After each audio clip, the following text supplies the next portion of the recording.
Said ibn Jubayr, Dahhак және басқа да ғалымдарымыз мына хадисті жеткізеді. Алла субхanahu ва таала Джин сүресінде мына аятты айтады дейді. Аузу биллахи минаш шайтанир ражим. Ва анна ламасна ас-самаа фаважаднаха мулиат харасан шадида ва шуhuba. Жындар айтады екен. Біз дейді анна ламасна ас-самаа.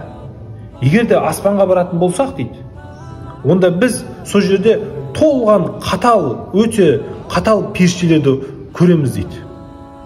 Ва шуhuba және де жалын атқан, лаулаған нелерді көреміз дейді, жаңағыдай жұлдыздарды көреміз дейді.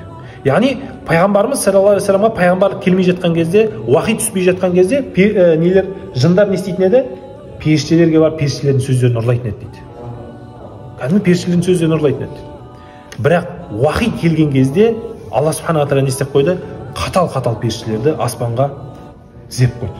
Сөйтіп кімде қандай да бір айфрит аспанға барып бір сөзі ұрлайтын болса не істейді? Алла субхanahu ва таала оны немен атқылайды? Жалындаған жұлдызбен атқылап, ол айфритті не істейді? Жоқ қылады. Көрдіңіз бе? Аллаху акбар. Сонда Алла субхanahu ва таала не істеп жатыр? Сондай аспаннан түсіп жатқан уахиді да сақтап жатыр да. Біз кезінде дейді, періштелердің сөздерін естіп, ұрлаушы едік оларды дейді. Жындар айтып жатыр. Ал қазір кім соны еститін болса, сол періштелерді естіп, жаңағындай ұрлайтын болса олардың сөздерін,